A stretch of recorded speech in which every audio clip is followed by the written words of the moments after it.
Assalamualaikum warahmatullahi wabarakatuh. Selamat pagi anak-anak di SDN 1 Ciberem ya. SDN 1 Ciberem. Baik, setelah kita melakukan tadi absensi dan juga yang lain-lain, kita langsung saja ya, yaitu ke materi selanjutnya yang berkaitan dengan materi sebelum-sebelumnya yang sudah-sudahnya ya.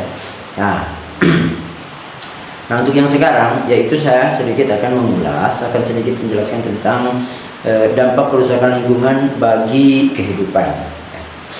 Kerusakan lingkungan adalah ketika lingkungan mengalami perubahan yang menyebabkan kekurangan kualitas lingkungan sehingga mengganggu kehidupan pada manusia, hewan, dan juga tumbuhan. Mengurangi kualitas pada lingkungan itu apa sih?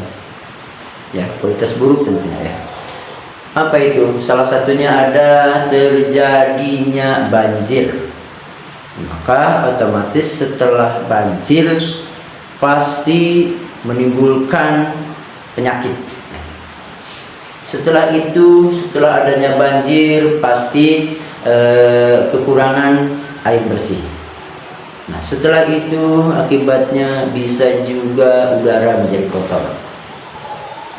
Setelah banjir banyak lagi bisa hewan dan juga tumbuhan, apalagi kita sebagai manusia, yaitu bisa kehilangan tempat tinggal. Nah, kenapa bisa demikian?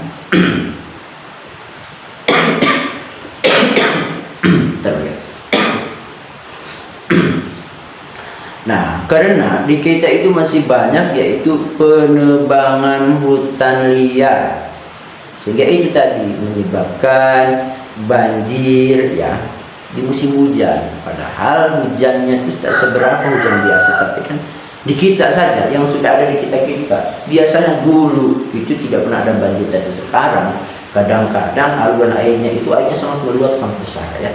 Banjir kadang-kadang ke sawah ya. Sawah juga terhantam oleh banjir, air yang sangat deras. Itu adalah sebabnya ya. Karena itu terjadinya di hutan-hutan sekarang itu, hutan yang ada di belakang ini ya, hutan di situ itu sudah tidak, hutannya tidak asli lagi, atau sedikit kayu-kayu besarnya ya, enggak banyak seperti itu ya. Nah, setelah itu biasanya ya tadi sungai di kita tuh biasanya setelah itu biasanya ada sampah ya, sampah, sehingga membuat air itu tercemar dan menimbulkan penyakit, bisa jadi itu. Ya. Selain itu juga, nah asap ya, asap itu yang baik itu dari kendaraan atau kita membakar sampah ya, sehingga saya sarankan ketika membakar sampah kita tuh jangan di tengah lingkungan warga kita, atau jangan di pinggir rumah, tapi harus jauhan dari rumah, ada tempat khusus. Membakarnya juga harus teliti, dijaga dengan baik ya, usahakan semaksimal mungkin, sebaik-baiknya baru ya. Jadi intinya jangan asal bakar di tempat umum ya. Nah, setelah itu juga selain banjir bisa juga ada juga pencemaran tanah ya.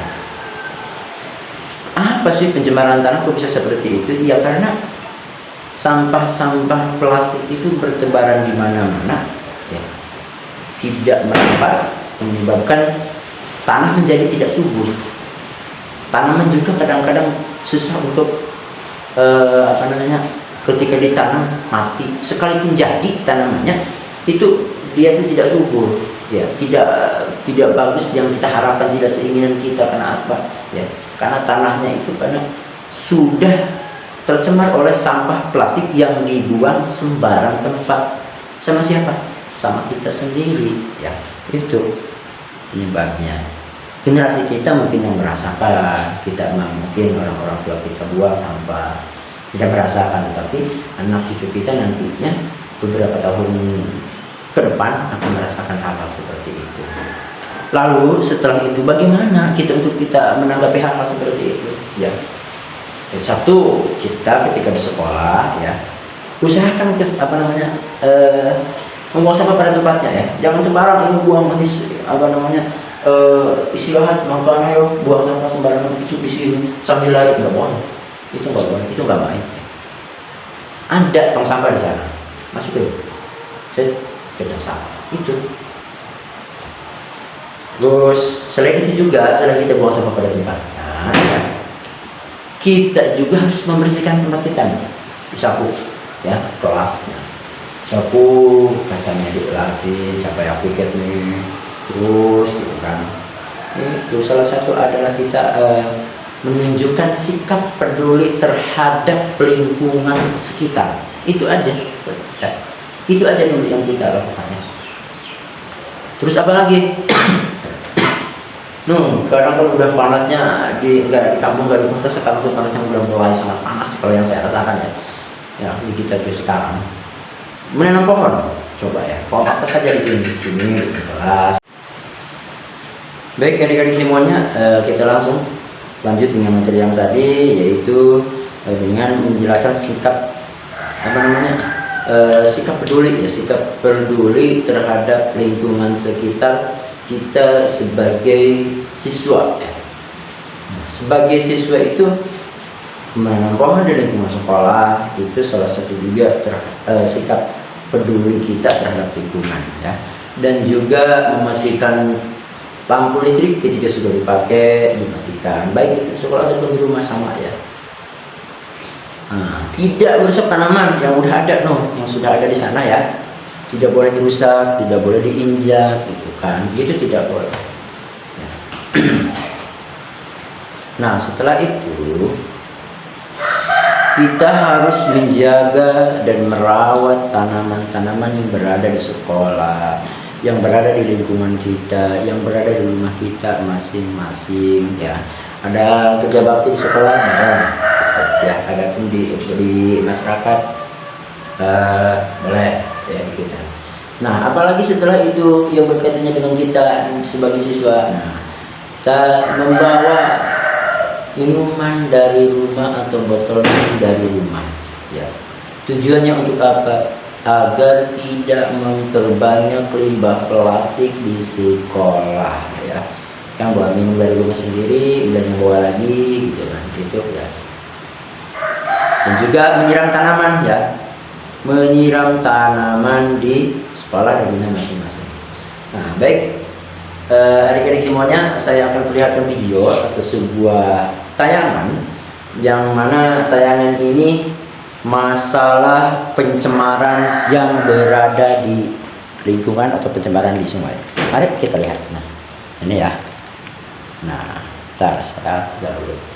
Ini temanya adalah masalah pencemaran sungai. Masalah lingkungan hidup yang pertama adalah masalah pencemaran sungai. Beberapa tahun belakangan ada setidaknya sebanyak 64 dari 470 daerah aliran sungai di Indonesia yang mengalami kondisi kritis akibat beberapa hal, seperti limbah industri yang mengandung banyak zat kimia, limbah domestik seperti contohnya limbah rumah tangga yang secara sengaja dibuang ke dalam sungai, dan limbah pertanian dan lainnya.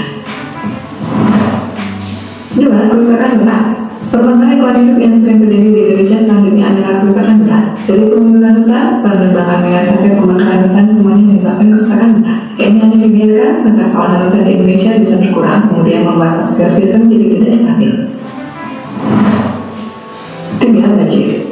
Banjir sudah menjadi masalah lingkungan hidup yang sering terjadi di Indonesia, termasuk di kota besar. Meski bukan langsung hujan, terkadang banjir juga terjadi saat musim kemarau di beberapa wilayah Indonesia dan di wilayah yang menjadi salah satu penyebab Indonesia rawan bencana. Ini bisa terjadi karena perkembangan wilayah Indonesia yang membuat sistem pembuangan air tidak baik dan tidak ada penjagaan dari aliran sungai. 4. Pencemaran udara. Dan semakin berkembangnya zaman, maka perkembangan industri serta transportasi juga ikut berkembang. Meski ada kemajuan yang terjadi, akan tetapi ada juga dampak negatif yang terjadi dari permasalahan pencemaran udara. Hal ini tentunya sangat berpengaruh pada kualitas udara yang bersih. 5. Penurunan keragaman hayati.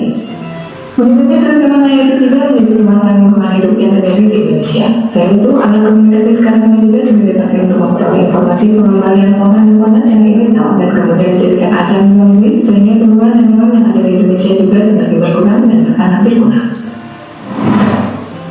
6. Baik teman-teman semuanya, ya itu tadi yang saya tayangkan Mudah-mudahan kita semuanya dalam yang sudah saya tayangkan tadi, kerusakan-kerusakan yang ada di lingkungan kita, mudah-mudahan kita bisa menjaganya ke depan, lebih bisa konsisten lagi, lebih bisa lebih baik lagi. Nah, setelah itu silakan kerjakan dan diskusikan apa yang telah saya cerita tadi. Untuk kalian bekerja kelompok, bagaimana dampak-dampaknya dan kerugiannya apa, silakan nanti ya kerjakan masing-masing. Selanjutnya nanti kita koreksi dan pelajari sama-sama. Baik, itu saja yang bisa saya sampaikan pada pertemuan kali ini. Kurang lebihnya saya mohon maaf yang sebesar-besarnya. Assalamualaikum warahmatullahi wabarakatuh.